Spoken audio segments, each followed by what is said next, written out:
여러분 안녕하십니까? 네트워크 장흥입니다. 장흥군이 코로나19로 침체된 지역 경제 활성화를 위해 농어민 공익수당을 전남에서 가장 빠른 4월 초에 일괄 지급합니다. 4월 초에 일괄 지급되는 수당은 실제 농업에 종사하고 있는 농어 임업인 경영체 등록 경영주 총 7,447명을 대상으로 1인당 60만 원, 모두 44억 6,800만 원입니다. 수당은 지역에서만 사용이 가능한 정남진 장흥사랑 상품권이 지급되며 코로나19 예방에 사회적 거리 두기를 위해 지역 농협에서 마을을 방문해 직접 배부합니다.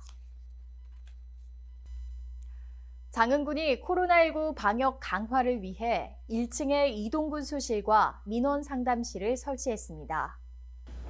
이에 따라 모든 내방객들은 군청사 1층에 임시 설치된 이동 민원 상담실에서 민원을 처리해야 하고 2층 이상의 실과소 개별 출입은 제한됩니다.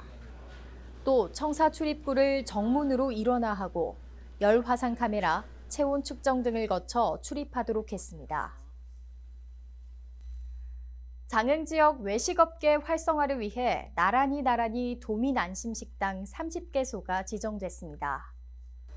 도민 안심식당은 음식점 식탁을 기역자나 미음자형으로 배열하고 1m 이상 간격을 둔 배치로 접촉을 최소화했습니다. 또 매일 내부 소독과 주 1, 2회 방역 소독 등을 통해 군민과 관광객이 외식업소를 안심하고 이용할 수 있는 환경을 조성했습니다. 코로나19 피해 극복을 위해 장흥 군민들이 스스로 나서서 함께 어려움을 극복하는 운동이 확산되고 있습니다. 최근 장흥군청 영상지원단 소속 위정성 씨가 1개월분 급여를 기부했고 장흥군 의용소방대 연합회에서도 220만 원 상당의 방역 물품을, 건선 2구 80세 이상 할머니 부녀회에서는 십시일반 모은 80여만 원을 기탁했습니다. 또 토요시장의 한 상가 건물주가 상가 임대료 1개월분 45%에 해당하는 100만 원을 인하하고 50만 원의 성금을 기탁하는 등 지역사회 곳곳에서 코로나19 위기 극복에 동참하고 있습니다. 코로나19의 장기화로 농산물 판매 저조 등 어려움을 겪고 있는 농가를 지원하기 위해 농업기계 임대료의 절반을 한시적 감면합니다.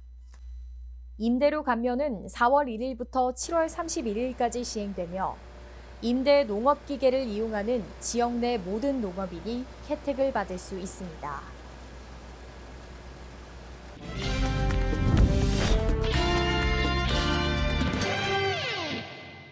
정책을 알면 정보가 보인다. 지방행정 포커스. 올해는 안중근 의사 순국 110주년이 되는 해입니다. 우리나라에서 유일하게 안중근 의사의 위패를 모신 사당이 있는 장흥 해동사를 중심으로 다양한 추모 사업이 펼쳐지고 있습니다. 장흥 장동면에 위치한 해동사, 죽산 안씨문중과 지역 유림 등이 안중근 의사의 영정 앞에서 예를 올리고 업적을 추모합니다. 올해는 안중근 의사 순국 110주년이 되는 해입니다. 1909년 10월 26일 중국 하얼빈역에서 이토 히로부미를 저격한 안중근 의사는 1910년 3월 26일 위순 감옥에서 순국했습니다. 나는 천국에 가서도 또한 마땅히 우리나라의 국권 회복을 위해 힘쓸 것이다. 대한 독립의 소리가 천국에 들려오며 나는 마땅히 춤추며 만세를 부를 것이다. 수능 안씨인 안중근 의사가 후손이 없어 제사를 지내지 못하는 것을 안타까워한 죽산 안씨 문중. 1955년 해동사를 건립하고 66년째 추모 제향을 지내고 있습니다. 안중근 의사의 그 의리 정신을 아주 극히 찬양하셔가지고 우리 문중에서 66년 동안 계속 이어 나온 것이 저까지 만났습니다. 해동사는 우리나라에서 유일하게 안중근 의사의 위패와 영정을 모셔놓은 사당입니다.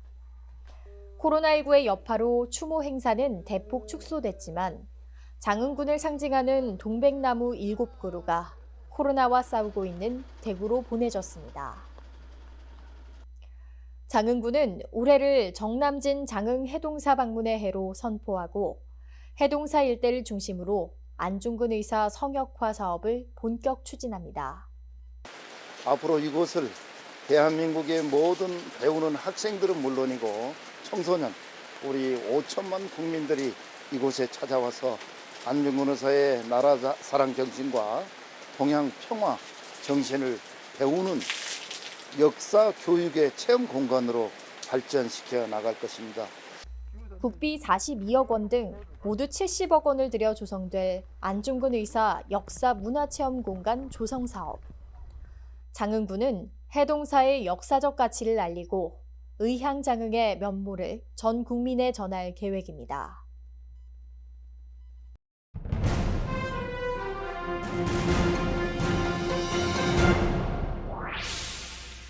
안양면 로하스 마을 입주민의 편익을 높일 수 있는 기반시설 사업을 본격 추진합니다. 이를 위해 올해 도비 등 9억 8천만 원을 들여 문화나눔센터 건립과 하수관로를 설치하고 마을과 진입도로에 가로등이 설치됩니다. 현재 로하스 마을엔 약 50세대가량이 입주한 상태로 장흥군은 앞으로 300세대 입주를 목표로 하고 있습니다. 그동안 교통사고 위험이 컸던 국도 23호선 관산읍 솔치제 구간에 생태통로가 설치됩니다. 익산지방국토관리청은 예산 15억 원을 들여 지형상 야생동물의 교통사고 위험성이 큰 솔치제 구간에 야생동물이 자유롭게 서식지로 이동할 수 있는 생태 이동통로를 올해 말까지 완료할 계획입니다. 장흥군은 주민 생활 안전을 위해 장기간 방치돼 추락 위험이 있는 간판을 무료로 철거합니다. 정비 대상 간판은 사업장 폐쇄로 장기간 방치된 간판이나 노후가 심해 자연재해로 인한 추락의 우려가 높은 간판, 도로변에 주인 없이 방치된 지주 이용 간판 등입니다. 이어서 포토단신입니다.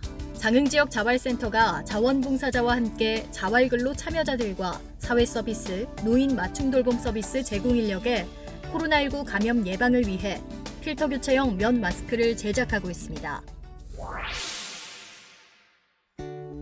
이어서 알림입니다.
이상으로 네트워크 장흥 마칩니다. 시청해주신 여러분 고맙습니다.